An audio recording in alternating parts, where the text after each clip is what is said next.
So welcome back. So I have this reference image on the side, so I'm going to try to use this reference image and try to change the form of this to that of this reference image. So what kind of replicates the detail of this reference image on our model on this base block out of the of our model. Okay, so you can see how some of these things are it's a bit different, but the major landmark are still there, are still very similar. See this also can capture that same in here also. Major landmark are actually in there, so you can see all this part also is not really close to the wall itself. But no worries, we're going to get something close enough to that. Okay.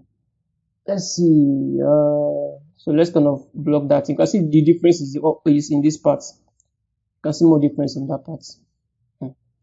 So let's start blocking things out and just get this. You can see this also. See that major part. You can see that around here also, and that landmark to pay attention to. That I've already created in the blocking stage of this reference image, of this model rather. So what we have to do is just to change up the general silhouette of this to look like that of the reference. That's basically what we're going to do. And just make this pointed. So even if I don't really say much on this, you already get the idea. It's mainly just to push and pull, smooth things out, and then reblock out some of the secondary forms we can find in the reference image. Okay. Now this is just way far apart, but it's actually closer to the mesh itself. So let's try to recreate that.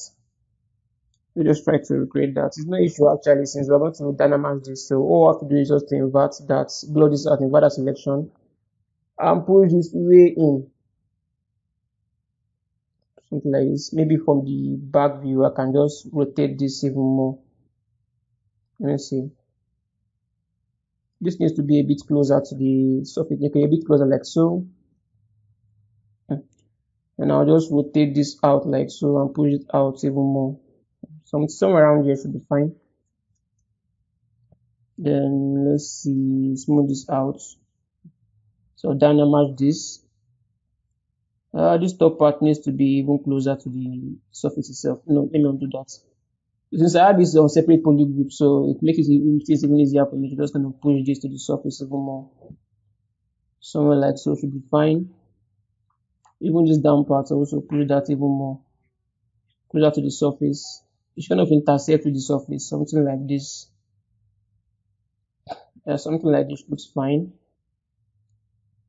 Now dynamize that. All I have to do is just to smooth this back down. So you can see how they blend back in now. So this is actually what we want. Then since that is already in place, we can now begin to modify this even more. So you can see, let me just change this. So I'll just dig that out, because in this reference image of this older man, that part is a bit more empty. So I kind of digging that, smoothing that, kind of digging that in. Just eliminate that, and then block this in and just dig this in a bit more. I'm basically trying to replicate the reference image right now. Probably add some more depth in here, especially up here, in that part that looks like an elf pointing, that looks more of an elfy pointiness in there. So just dig that in. This part also need to kind of change this up a bit more. This part we need to add some more fleshiness around there. So I'll smooth this out, smooth that out even more. Dig this in, smooth that out. Okay, smooth that out like so. Need to add more fleshiness around here. Like maybe something like this should be fine with our standard brush. Yeah, something like that should be fine. Now dig this in. Yeah, that's fine. In here we would have some more. Let me just push this out like so. Should be something like this. Smooth that out. Let me carve out and then a depth in here. with them standard brush. Something like that should be fine. Okay. So with a move brush, let me just move this like so. Probably we need to flesh that out even more. And basically just try to get the drapiness of that ear in there. Feels more like clothes because it's folded. It's particular man is old, so the skin looks and feels more drapey on like a normal, regular or younger person that has a tighter skin. So let me kind of, you can see this part is more fleshy and a depth in there. So I just, okay, more like a earring. Maybe since this guy probably had a earring when he was younger. So let me just create that indication in there. Dig this in even more. Just carve this depth in here even more. Okay.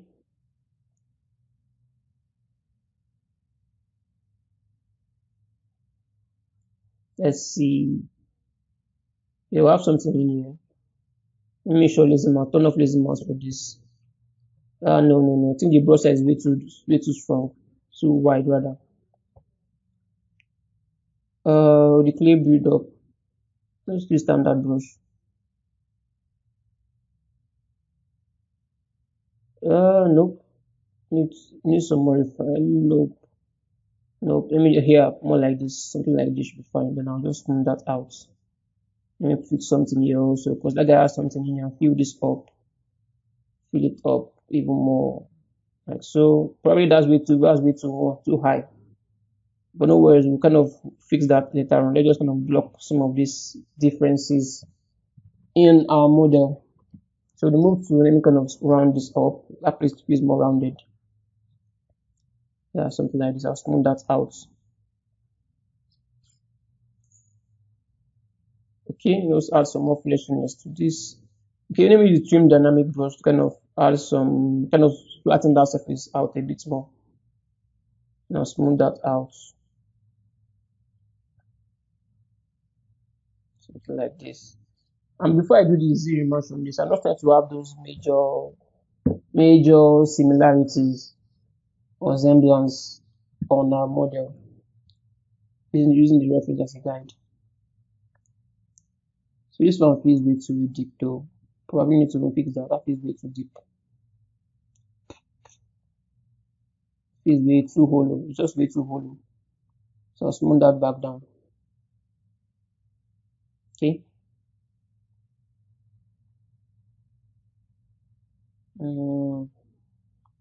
Probably add some more fleshiness around there.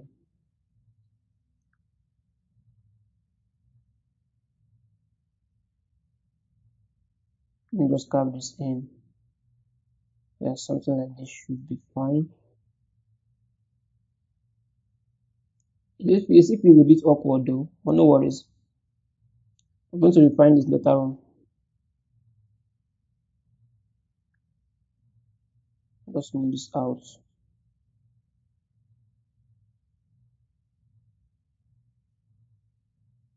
Nope. Just smooth this out. Let me kind of add some more depth around this. Then I think this should be fine. Okay. No, that feels weird. No, that feels weird. Smooth. I'll smooth that out later on. I'm still going to refine it later on. I'm just trying to get the major blockouts in there.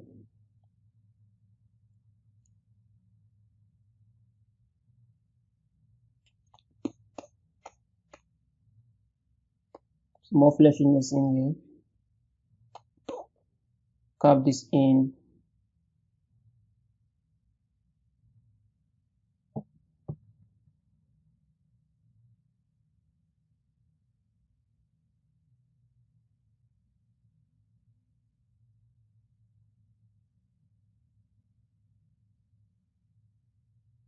Yeah, something like this should be fine. Okay. Okay. Smooth this out. Okay, maybe there's some more indentation in there. Smooth that out. More. No. Okay, that should be fine. That should be fine. probably even might even need to change the reference image to another view to kind of capture some more depth from another view probably. Though this side view already has given us a whole lot of information already that we can actually use to get the shape looking right. It actually can actually get capture most of the detail, like 80% of the detail of the silhouettes of this model of this year from this side view reference where they are for this.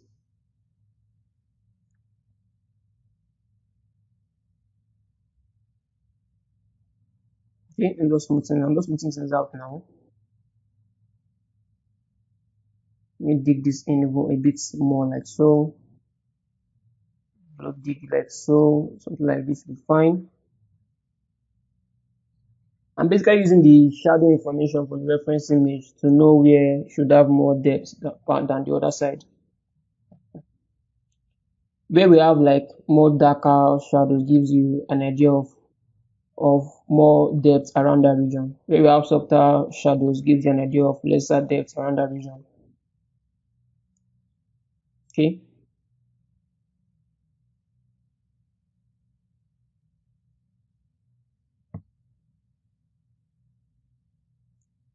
Okay. Probably even getting close to when we can even see the managers because it feels begin to feel like we have overstretched this topology way too much for us to capture any more interesting details on there. But the idea is just to push this as far as you can on this Dynamax polygon level. Push this enough before kind of doing a zero match. So when you kind of do a zero match for this, we already have most of the detail in there. What we just have to do is just to smooth things out and then just make it feel more interesting by adding some kind of tertiary or almost finishing secondary detail on top of it. And that's a bit too much. So from this side, from the front view now, you can see some other forms and detail around them. And we can actually begin to even fix and block out that we don't really see from this, that we don't really see very much from the side view. Something like this. So with the move tool, can push this in even more like so.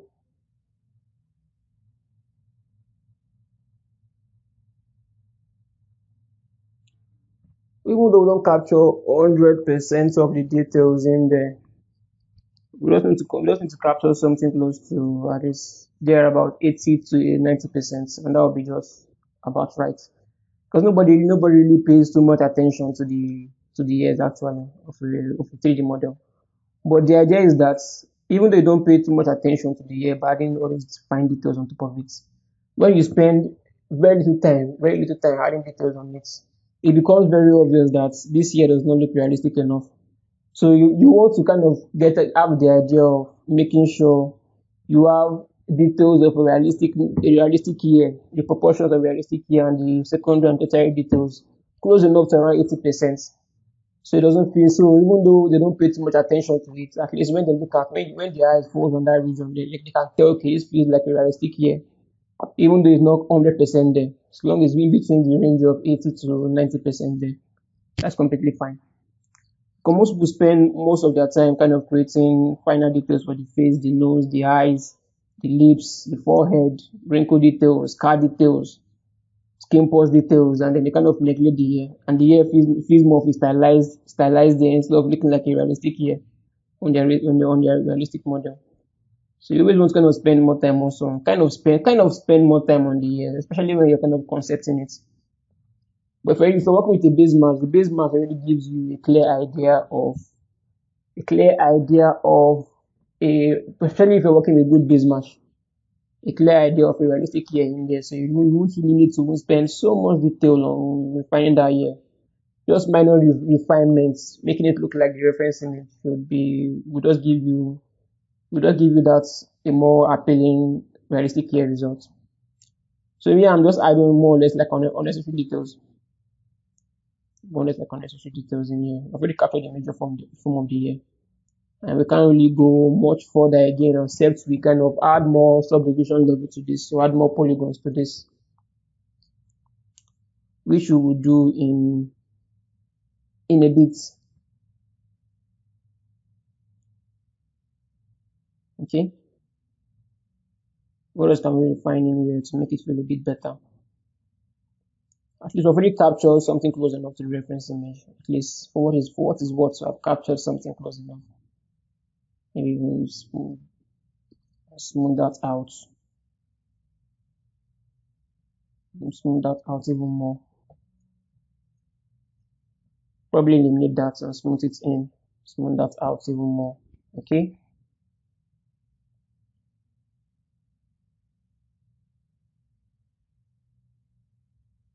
All right. Yeah, this redness. I don't know why there's a hole in there.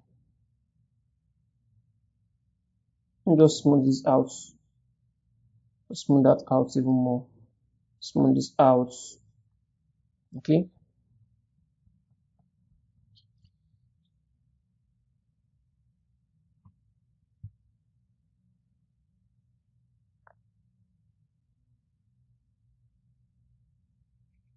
So now I think let me duplicate this so I can do a zero mask for this. So let's look for that. Do this zero mask. I'll turn off adaptive. I don't want to use adaptive. Keep groups, keep crease, zero mask. So with this now we have better or lower polygons to work with. That kind of give us better refinement on this. And a bit more smoother edges around this also. I think this should be fine.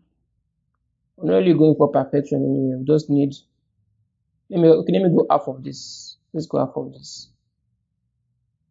Okay, yeah, okay. I think that should be better. It should be better. Though I've lost some of the details, but that's completely fine though. The bigger shoots or the bigger silhouette forms are still in there. Just like the major thing we need there. Okay. So let's see. Let me look. No.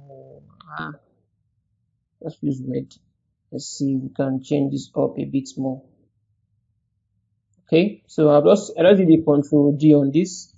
To add more subdivision to this. You can see how we smoothed this out. Now it feels way better. Now we can actually add some more details in here. So the standard brush. Okay, let me use the standard brush rather, and just kind of add more fleshiness to this around here, like so, and smooth that out.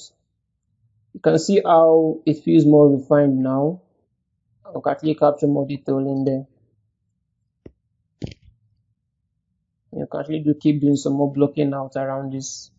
Now, if you're going to spend some additional time on this, as it is like this, you even have a much better result. Just like I'm doing right now, just to have a more final detail on top of this. Okay, I'm just carving this in with the time standard brush and I'll smooth that out. It doesn't need to be too aggressive though.